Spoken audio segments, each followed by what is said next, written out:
देवी, आज महादेव नसते तर काय झालं असतं याची कल्पना करणं देखील अशक्य आहे.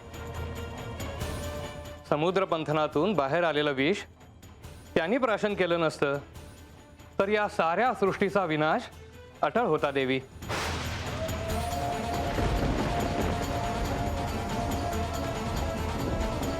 शेवटी जे घडायचे तेच घडले. कुणालाही यांना विषप्राशन करण्यापासून थांबवावे असे वाटले नाही याची खंत आहे मला.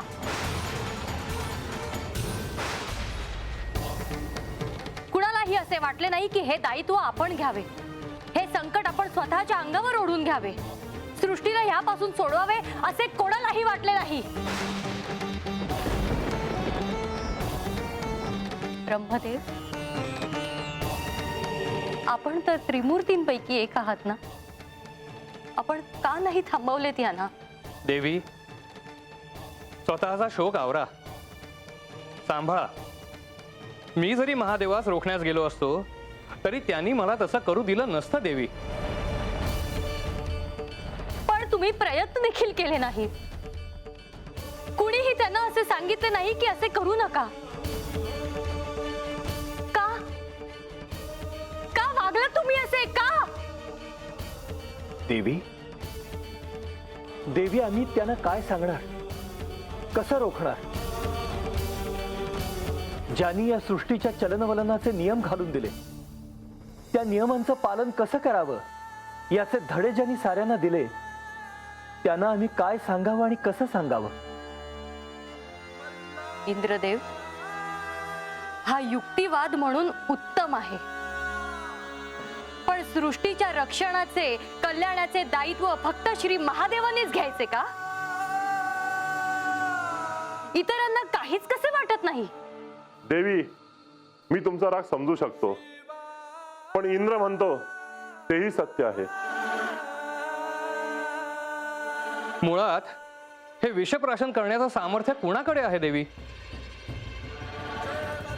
देवी, हे कार्य महादेवांखेरीज कुणालाही करणे शक्य नव्हते, हे सत्य आहे.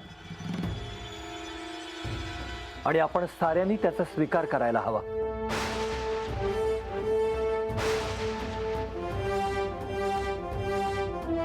पण मला तुमचे वागणे अजिबात पटलेले नाही.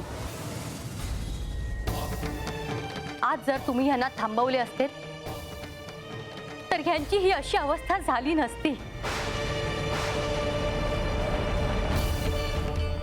तुमच्या वागण्याने माझा क्रोध अनावर होत आहे आणि जर यांना काही झाले तर मी हे संपूर्ण ब्रह्मांड माझ्या क्रोधाच्या अग्नीत भस्मसात करून टाकेन.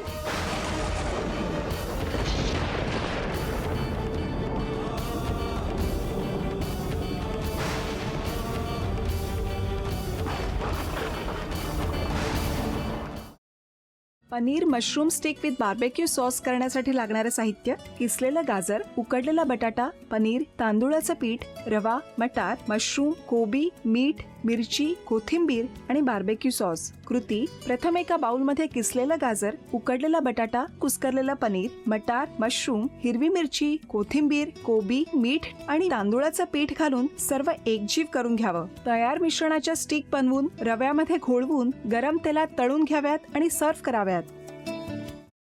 स्वामी, कोणता भक्त हाक मारतो आहे? ध्यानात इतके मग्न आहात. बाणाईला भेट घ्यायची आहे देवी. वाटलंच मला. ही अस्वस्थ असणं स्वाभाविकच आहे. तिच्या दृष्टीने हे सारंच गोंधळून टाकणार आहे. अशा वेळी तिला तुम्हाला किंवा मला भेटावं असं वाटणं हे स्वाभाविक आहे. नमस्ते अंकल जी, वो हमें आपसे कशा करता आलास तू इथे? विकीची चारी करायला?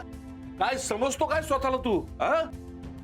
अरे आजारपणात माझा जीव वाचवला म्हणून घरातल्या पोरी बाळींवर. अरे कुठून कुठून येता तुम्ही, नाही ते उद्योग धंदे करता इथं. खपवून घेणार नाही मी सांगतो तुला. मी फार वाईट माणूस आहे, लक्षात ठेव. पोलिसात देणार होतो तुला. केवळ विकी आडवा आला म्हणून लक्षात ठेवलं, ते इथून दिंड काढणार होतो तुझी मी. मामा, आता आपण काहीच करू शकत नाही.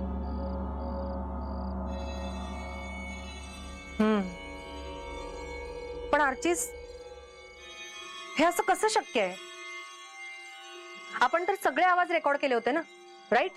हो, मग हे असे कोणते आवाज रेकॉर्ड झाले जे आपल्याला ऐकूच आले नाहीत? I mean, how can it be possible?